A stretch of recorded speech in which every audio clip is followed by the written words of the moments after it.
fini après. Monsieur le maire, c'est la dernière fois que je m'adresse ainsi à vous dans cet hémicycle. J'ai un peu de mal à y croire, mais il fallait bien que cela arrive un jour. L'émotion est intense, bien sûr. Vous avez contrôlé la vôtre, je vais essayer d'en faire de même. Mais effectivement, la nostalgie ne sert à rien, comme le disait votre illustre prédécesseur. Monsieur le maire, vous nous parlez d'un temps que les moins de 20 ans ne peuvent pas connaître. Un temps sans Facebook ni Twitter, un temps où l'on regardait Antenne 2 et FR3.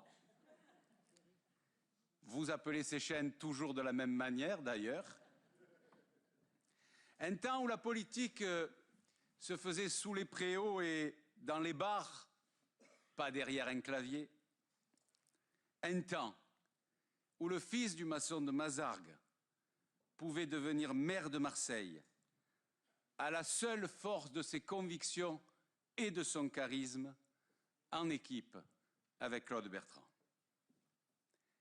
À l'instant, il n'est pas question de plaidoyer pour un bilan, de controverses politiques, ni de majorité et d'opposition, et allégorie religieuse d'un côté, ou référence à Pagnol de l'autre. Je salue la finesse de l'intervention de Stéphane Ravier et Benoît Payan. Non, monsieur le maire, comme c'est la dernière fois, je ne m'en lasse pas. À l'instant, il s'agit seulement de rendre hommage à un homme qui a consacré 60 ans de sa vie à la politique et à Marseille ou, inversement, peu importe. Comme vous l'écriviez vous-même il y a longtemps, je vous cite dans Une passion nommée Marseille. « J'aime la politique, aussi passionnément que j'aime Marseille. Il est inutile de me demander ce qui l'emporte dans mon esprit ou dans mon cœur. Les deux y sont viscéralement liés. » Pour les Français, monsieur le maire, vous incarnez Marseille. Alors que je ne vous ai jamais vu boire de pastis, ni jouer aux boules ou aux cartes. Et même la passion pour l'OM vous est venue sur le tard, quand vous avez accompli le rêve de votre vie, devenir président de l'Olympique de Marseille. Galéjade, bien sûr, dans ma bouche. Votre seul rêve, votre unique rêve, c'était de devenir maire de Marseille. Vous avez tout donné, tout sacrifié pour cette exclusive et dévorante passion.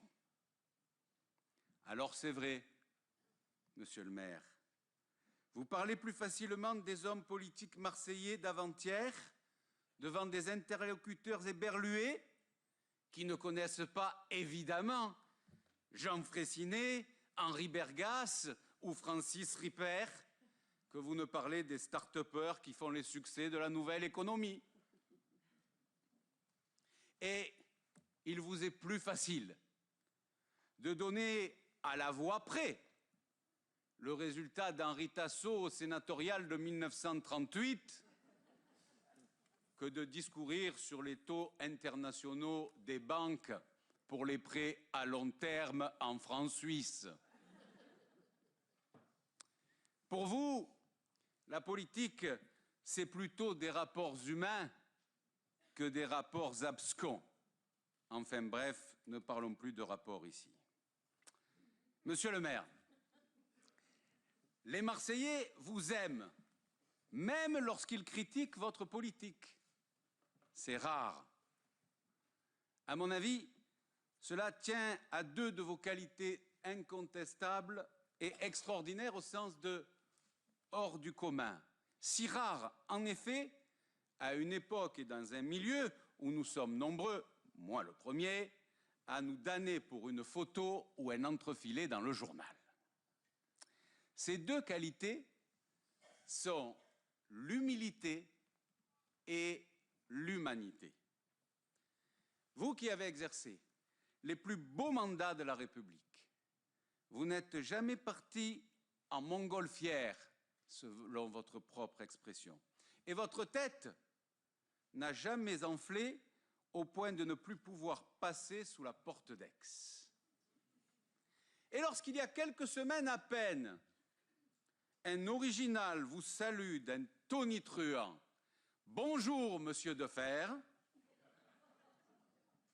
vous ne vous vexez pas. Vous éclatez de rire en lui répondant « Vous savez, monsieur, Gaston, ça fait 36 ans qu'il fume les mauves. » Traduction pour les médias parisiens. 36 ans qu'il mange les pissenlits par la racine. Vous, monsieur le maire, qui avez côtoyé tous les puissants de ce monde, je vous ai entendu répondre un jour à une dame âgée qui vous demandait si vous la reconnaissiez. Bien sûr, madame, je me souviens de vous. Vous serviez en même temps que ma maman à la table d'une grande famille bourgeoise de Marseille. À aucun moment, jamais, vous n'avez renié vos origines modestes. Vous avez une autre qualité, un défaut, dirait Claude Bertrand. Vous n'êtes pas rancunier. Vous me direz, il rattrape. Ça, c'était pas écrit, mais ça vient de me venir.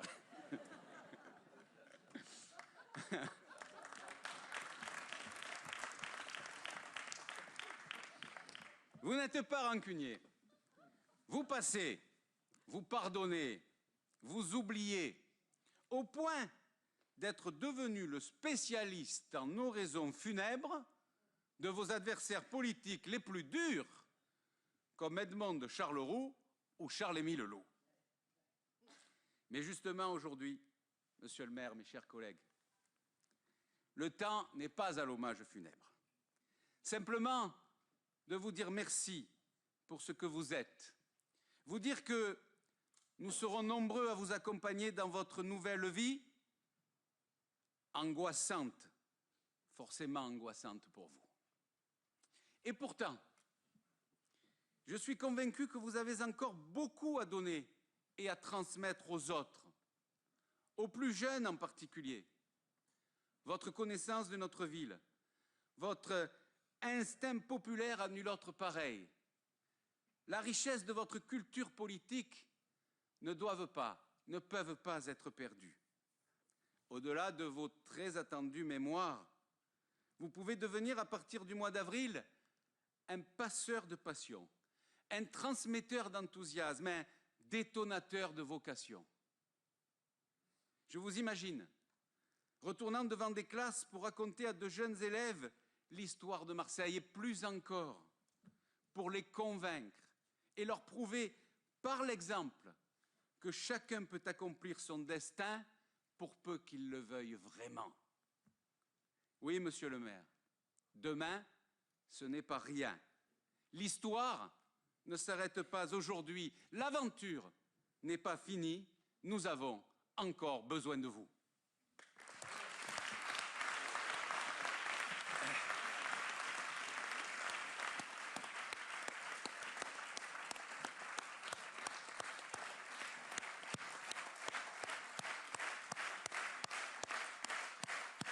Merci.